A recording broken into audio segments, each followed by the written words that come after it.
Do you want to learn how to earn commissions of up to 20% by laundering millions of foreign dollars? Well, we can't help you with that. But among the many IT problems we solve, Barracuda's email security solutions keep email phishing attacks like this from entering your business network and any valuable data from leaking out. Reclaim your network like 150,000 other businesses have. To learn more about stopping email-borne threats, visit barracuda.com/email. Heard the interruption, but I'm Mike Wilbon. Tony, a recent study revealed that looking at nature makes your brain work better. I'm Tony Kornheiser, and that, ladies and gentlemen, is why I installed a toilet on the patio. I don't get that. I'm outside. I can see nature. Makes me very happy. Others can see me. That's the way it goes. That's what I was worried about. Yeah. Nature calling. Yeah. What I was worried about. Your voice got better overnight. No, it didn't. It's even worse today. That's right. Welcome to PTI, boys and girls. In today's episode, the feds go after FIFA. Nick Saban worries about the poor SEC. And Shaq wanted to murder Kobe. No, he didn't. Yes, he did. But we begin today with LeBron James making the NBA Finals for the 5th straight year, something Michael Jordan, Magic Johnson, and Larry Bird never did. The Cleveland Cavaliers simply flattened Atlanta last night, extending their lead in every quarter until it ended plus 30. Wilbon, are the Cavs the equal of either potential final opponent, Golden State or Houston? Tony, I think the Cavs would beat Houston, would just resourcefully, outwork them. Remember that Magic Johnson team that played the Bulls in '91 where Worthy was hurt and he had Byron Scott, but Kareem was gone. He had Vlade. Right. And it was sort of it wasn't a vintage Magic team, and they got to the finals anyway because of Magic. That's what this team is with LeBron. I know Kyrie looked better last night, which is good, but Love's still not there. We don't know Kyrie can re-aggravate.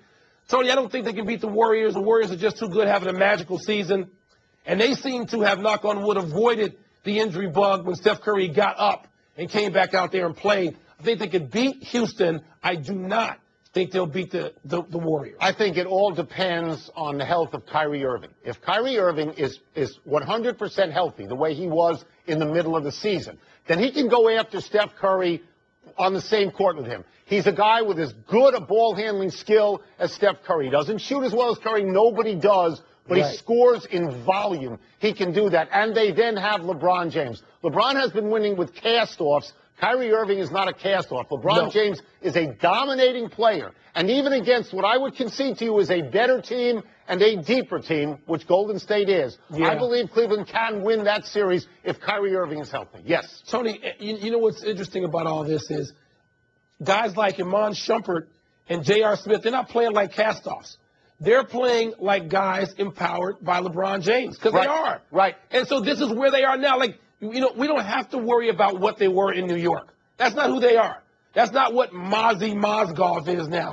He's a player who LeBron James has blessed, and they're all playing like championship caliber players. Mozzie, you like that? That's what they call him, is Mozzie? But, Tone, that's what LeBron seems to call him. I've heard him call him on the court. Mozzie. But it's hard to see him beating Golden State, Tone. If everybody's equal, if you just have everything equal, the conditions are similar to what they are now. I understand that the East isn't very good, but I am certain of this, that no basketball player out there today controls the game the way LeBron does, with or without the ball. He can play all 5 positions and defend all 5 positions. He's the best. He's the best out there. Boom. Most everybody expects LeBron's next opponent to be the Warriors, who will try to finish off their series with the Rockets in Game 5, tips off here in a few hours. Steph Curry practiced today, Tone. Said he's fine. He's got a sleeve on his arm. But the Rockets, as flawed as they are, have won 4 consecutive elimination games, all in the last 2 weeks. Now, with all that in mind, Tony, how important is it for the Warriors to close this thing out here at home tonight? It's not that important. I mean, it would behoove them to do this because if they close it out, then Steph Curry gets a week of rest and he can get rid of whatever sleeve is on his arm. And Andrew Bogut is always ill, gets a week of rest, and they come in completely healthy and the best team in basketball, which we concede. They don't have LeBron, but they're the best team in basketball. And you don't want to give Houston a chance to keep winning because, as you know, they won 3 in a row against the Clippers. But my point would be that the last time that Golden State went initially to Houston, they won by 35.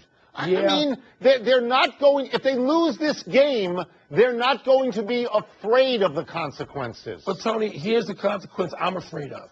I was sitting about 25 feet away from Steph Curry when he took that tumble, when he went airborne the other night. Okay. An injury far less spectacular than that, which was like an Indy car crash. A sprained ankle, Tony, we've seen what they do in the playoffs.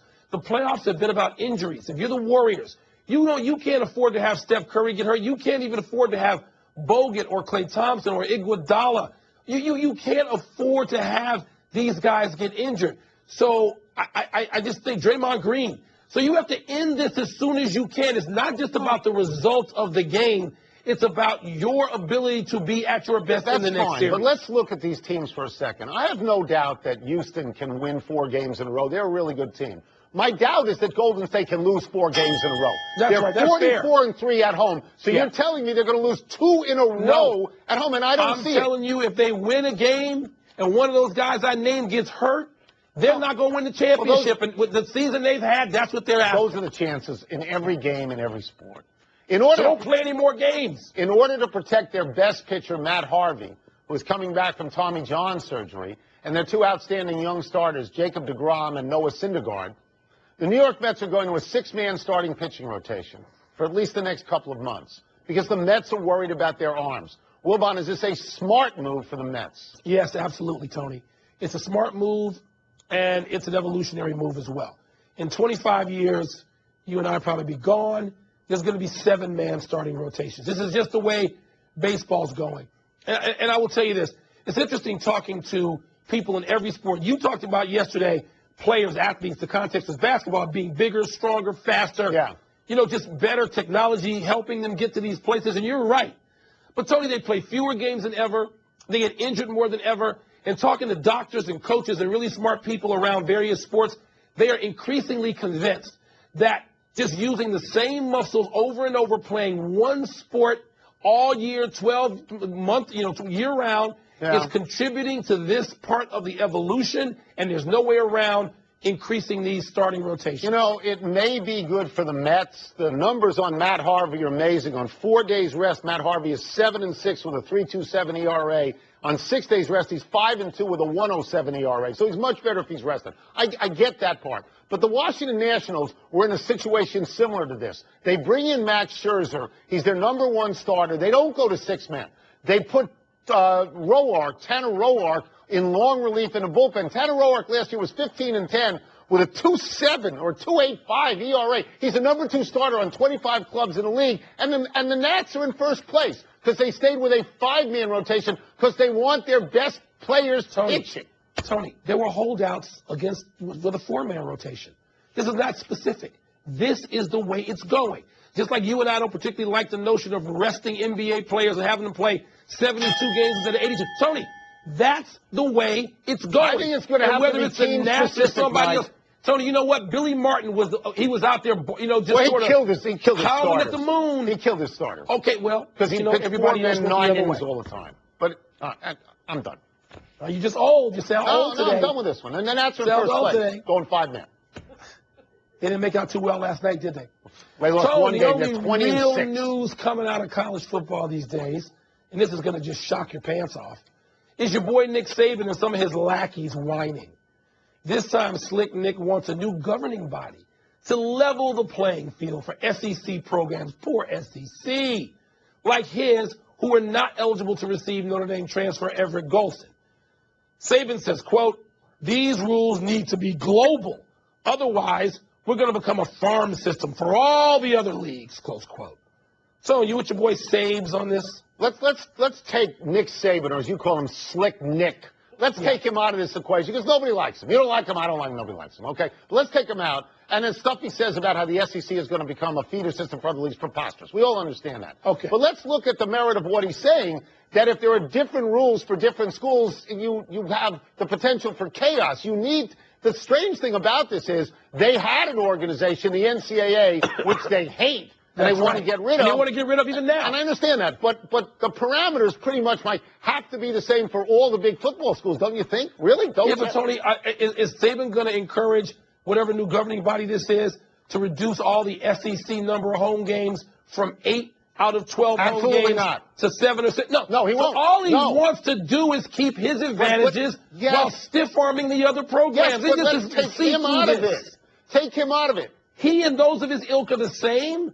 And he speaks for the whole conference. You know he does. I understand he speaks for the SEC, but Mike, if the Big Ten is allowed to have these far-flung camps and the SEC isn't allowed to have them, Right. if the ACC or whoever can recruit and the SEC can't, that's inherently unfair. So the rules ought to be the same. If the SEC thrives in that, you have to live with it, and if you can beat them, good for you. But if you're just going to talk about Nick Saban and his ilk, we're not going to get anywhere. Tony, if anybody seeks to even the playing field, which still is not even, it's in favor, it tilts, the whole room tilts for the SEC. Right. If anybody seeks to even the playing field, Nick Saban would have that person deported. Again, anybody of that can body, we stop Nick or any of his fixating people. on Nick Saban? I don't even have a voice, and now you're forcing me to use it in this violent way. When he was at Michigan State, you didn't say these things.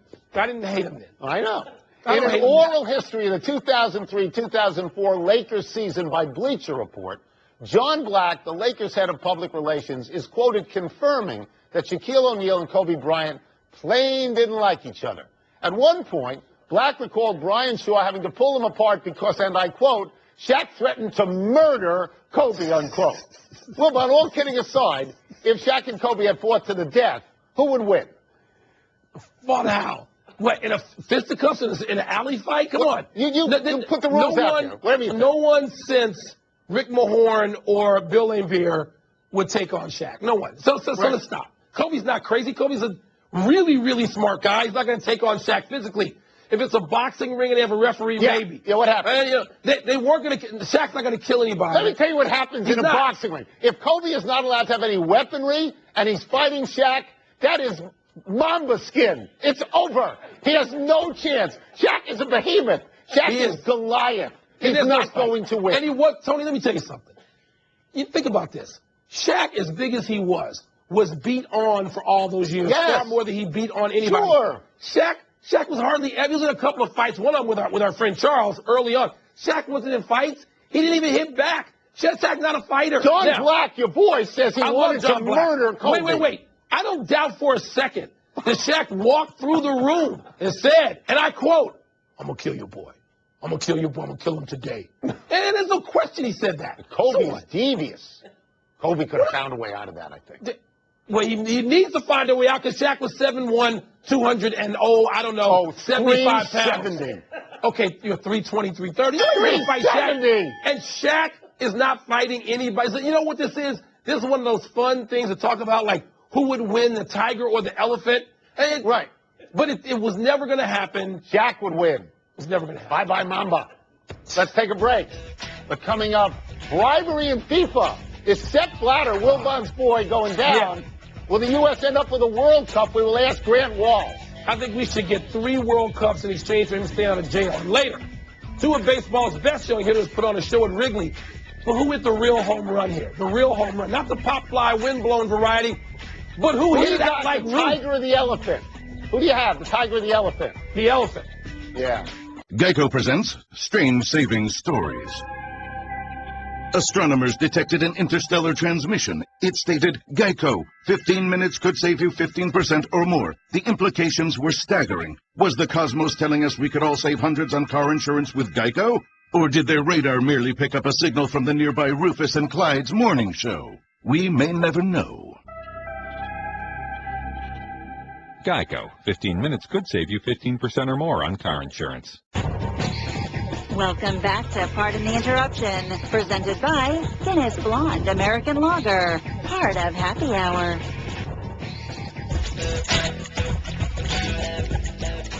When it comes to subjects like international soccer, people come up to us all the time and say, you have no idea what you're talking about, which is true. So let's bring in someone who does, Fox Sports contributor and Sports Illustrated senior writer Grant Wall. And let's start with this. Everyone has written about this for years and years and years. Why are we taking action now? Why does Loretta Lynch, the Attorney General, why does she care about this?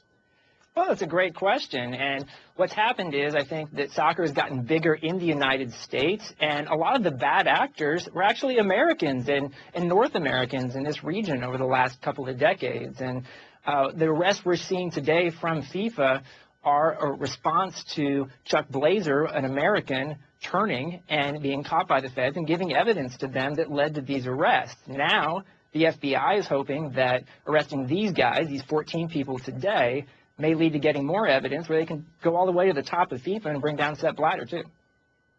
Grant, are we being sort of preachy about this? Aren't we the only people in the world who care about bribery? Doesn't the rest of the world just accept it and move on? Actually, no. I think large parts of Europe, especially Western Europe, care about this stuff. We saw with the International Olympic Committee what happened when the Salt Lake City scandal broke out. They had their moment where they had to change. Their sponsors put pressure on them. There were threats of going to jail in the United States for top officials. And, you know, for the most part, IOC has reformed a little bit. FIFA never has. That's why today is FIFA's Salt Lake City moment. I think I'm going to speak for Mike in this. I was stunned to learn that the United States was involved in this, and the United States made all these arrests and issued these indictments. What is the worst allegation to you in all of the indictment? Well, there's a whole host of allegations here. You're talking about more than $150 million in bribes, dealing with a lot of different soccer events over the years, including the World Cup in 2010, 2014, 2018, 2022, and other events in our region here. All of the people who were arrested today were actually from the Americas, North America and South America. That doesn't necessarily mean that the rest of the world is clean, but this is a deep-seated culture of corruption that has been part of FIFA for the last several decades. And it's interesting to see now, where will this go? Because we don't really know where it's going to go. Well, given what you just said, Grant, I'm going to speak for Tony for a second and say we both believe in the notion of institutional control to a degree. Why has Sepp Blatter appeared to skate? Why wasn't he arrested? Clearly, the FBI doesn't have enough right now on Sepp Blatter to arrest him. Now, they got to the point for today's arrests by getting guilty pleas in cooperation from previous officials like the American Chuck Blazer, like the sons of Jack Warner, who is also from this region. And now they're certainly hoping that the 14 people who were arrested today will flip on Sepp Blatter and other high-level FIFA officials and maybe bring the whole house down. Tell me he cannot possibly be reelected in a few days. Here's the amazing thing, is the FIFA presidential election is set for this Friday. It's still set to happen. That's the big question. Will it happen? UEFA, the big European confederation, came out today and said they don't want that to happen on Friday. They want to postpone the elections. And if Blatter is elected, as he is expected to, what will that mean? FIFA's credibility is an all-time low as of today. So in a sense, it would just give a sense to the rest of us that it's business as usual for them. Okay, so let's get you out of here on this. And it's a question of self-interest, which everybody expects of us. Does this mean we're going to get the World Cup? Yeah, that's right. Just get around everything by giving us a couple of World Cups. That's how the world works. Here's what I would say right now is that the Swiss government today announced a side investigation into the bidding process for 2018, hosted by Russia, and 2022, hosted by Qatar, both very controversial. These investigations could have some real teeth to them. The U.S. obviously lost out on 22, potentially could get it. Who knows? And also 2026 is right now what I think is a pretty likely chance that the U.S. could host that World Cup. Unbelievable. Thank you for joining us, Grant. Thanks very much. Appreciate it. Because we know nothing. Let's take one last break, but still to come. Did Clayton Kershaw finally turn the corner last night? We know cheating. We know that. And did the Lightning blow their chance to advance to the Stanley Cup Finals last night? I told you the Rangers, who you turned your back on for the Capitals, I told you the Rangers were going to win and force a Game 7. Did I not? That was a bald man helping us out. ESPN Radio, bringing you directly to the biggest events in sports. Center field, well hit, Hunter back, out of here! From opening day of baseball, throw to the plate, safe at the plate, right through the World Series. For the third time in 5 seasons, the San Francisco Giants are the champions of the baseball world. Whether it's LeBron, Chris Paul, or Kevin Durant, when the NBA tips off, ESPN Radio is right there. When a champion is crowd. Have a new world champion. The San Antonio Spurs are the world champions. And when the magic of bowl season arrives, ESPN Radio is your home for the new college football playoff. The college football playoff first national champion, the Ohio State Buckeyes. The biggest events in sports can be found right here on ESPN Radio. Happy time, people. Happy 51st birthday, Adam Carolla. Carolla's a very good comedian with a successful podcast. He got his start by training Jimmy Kimmel for a boxing match in the 90s. Wilbon, I would love to tell you about the time I met Adam Carolla at a Super Bowl party at Jimmy Kimmel's house, but I would never name drop like that. For example, I would never say that Matt Damon and Ben Affleck were there, too. That's good, Tony, because I couldn't pick out Adam Carolla if he was in a lineup with Chris Cross. There I wouldn't am. know who he is. No idea. That's me. Is that you for real? That's me for real. Photo bomb. For real? Is going down for real. Happy anniversary, Rodney McCray. On this day 23 years ago, you ran through a wall while trying to make a catch in a minor league game in Portland, Oregon. And let me repeat this. He literally ran through the wall. That's effort, Holmes. McCray later played 3 seasons in the majors with the White Sox and the Mets. Tony, you say Rodney McCray, I still think of the University of Louisville and those Denny Crum great teams, and I think of the Houston Rockets, but not baseball. That's the other Rodney McCray. Happy That's trails right. to a couple of baseballs in the Nats-Cubs game. A couple of Las Vegas kids, Bryce Harper and Chris Bryan, hit him out. As you can see, Harper didn't think he'd hit the ball well at all, but the wind was blowing out to left and carried the ball into the seats. Bryan hit his about 900 feet. It would have been a home run on the moon. 477. So that's out there with anybody who's ever hit him there, including Ernie Banks. How about game 3 tonight? You're going to watch? You're going to watch the rubber match, 2 one-run games so far between your team, your adopted team, and my real team, and your adopted Does the sun rise team. in the morning? Of course I'm going to watch. Your You nuts? adopted team. I love the Nats. No errors today. Let's go to the big finish. Here we go. Let's do it.